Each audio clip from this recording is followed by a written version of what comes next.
right. Daniil Medvedev versus Carlitos Alcaraz again at Wimbledon. Last year, they met in the same round in the semifinals, and Alcaraz kind of dog walked Daniil Medvedev. Is it going to happen again this year? Medvedev got him at the next major at the US Open and beat him there. So it's not a given. Medvedev already took out Sinner, the world number one player. He's played 2 hours less time on court than Alcaraz at this stage, and it's going to be a very interesting matchup based on the changes Medvedev's made and the level fluctuations that we've seen from Alcaraz. So let's break it down. This is the slice presented by Betway, and we're going to get into everything that you need to know before this match. Let's go.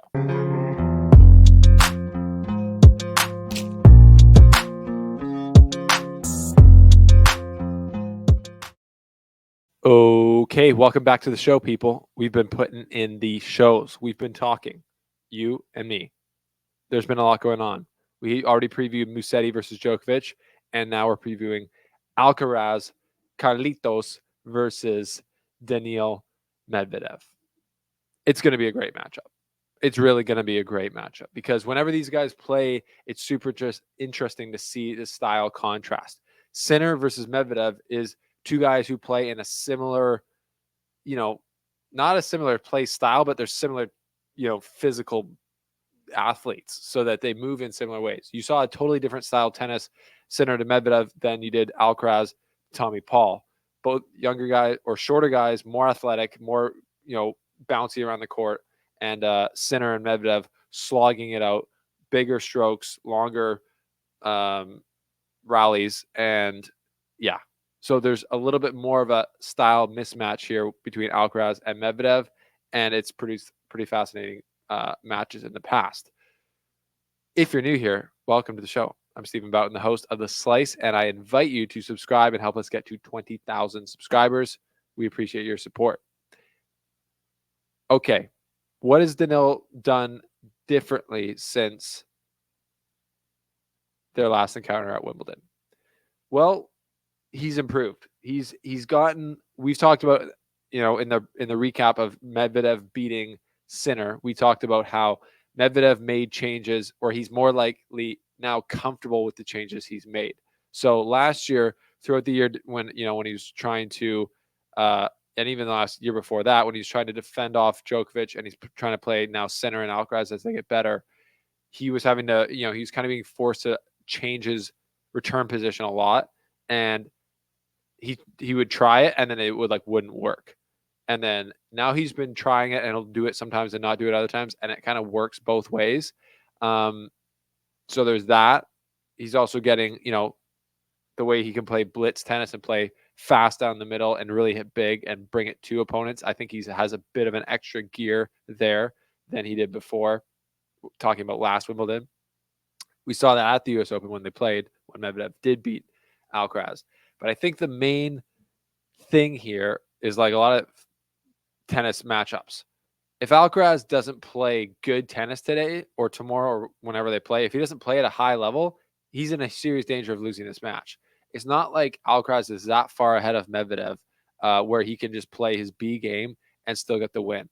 Medvedev has a very low, we talk about ceilings and floors and ceilings and level. He has a very high floor. So his level doesn't drop very much.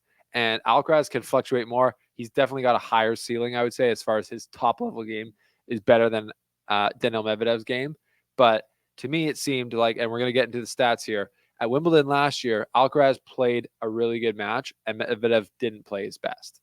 And at the US Open, Alcaraz did not play his best and Medvedev pretty much played his best and he won.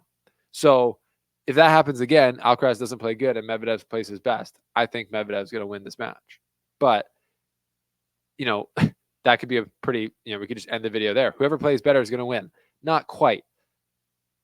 It all depends, if they're both not, if their levels fluctuate throughout the match, that's where it gets interesting. But one of the key points for sure is going to be the Medvedev serve. Because if he doesn't have his serve, you just find like Alcaraz is so good on the return, so good at attacking second serves that if Medvedev doesn't have a good serving performance, that reduces his chances by a lot. The numbers show that. So at Wimbledon last year, Daniil Medvedev got only 59% first serves in, and he won 70% of those and lost and only won 30% of his second serves. So those are pretty low win rates on both serves, and that's a low first serve percentage for him. Probably means he was going big for it, and it just wasn't working. He didn't have his serve that match, and I remember that from that match.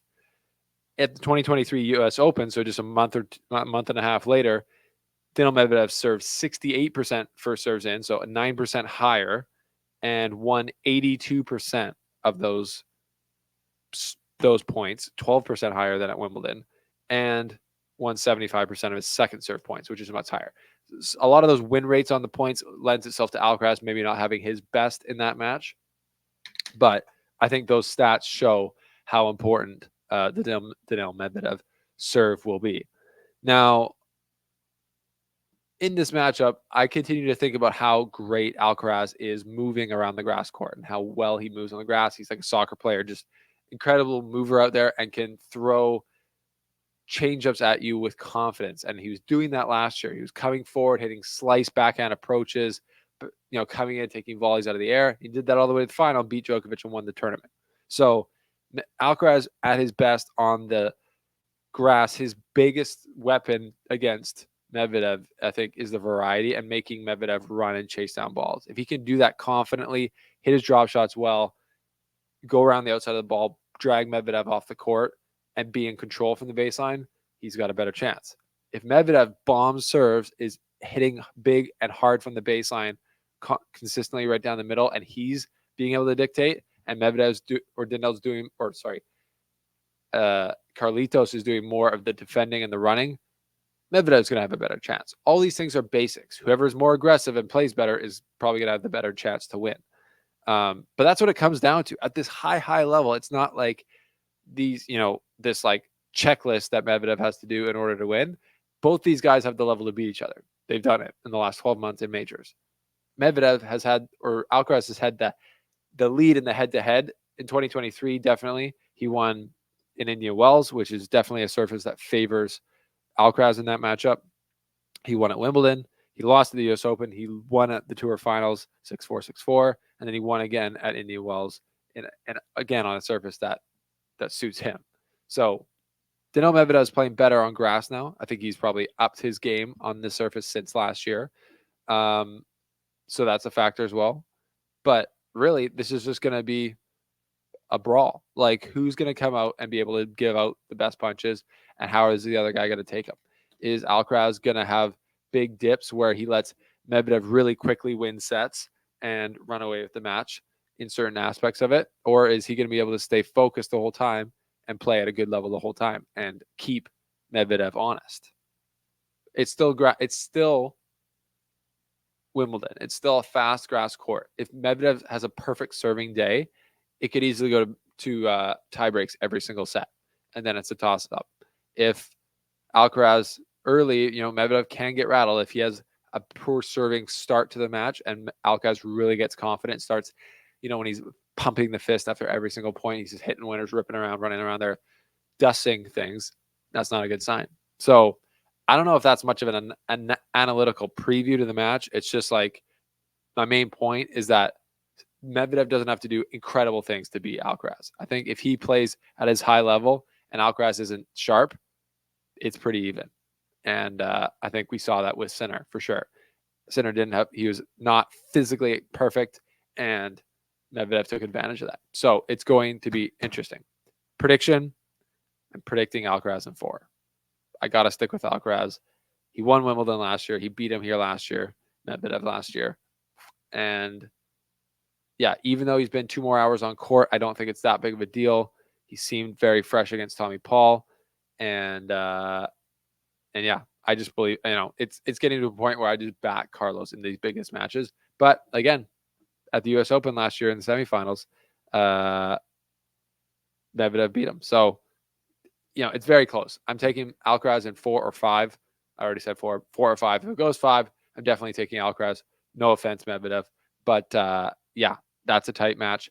That's a preview. That's a prediction. Alcaraz in 4 or 5. What do you guys think? Let me know your thoughts down below. Thanks for watching as always, and we will see you next time here on the show to break down these matches. Djokovic, Musetti, Alcaraz, Medvedev. Incredible semifinals here at Wimbledon 2024. We'll see you next time. Thanks.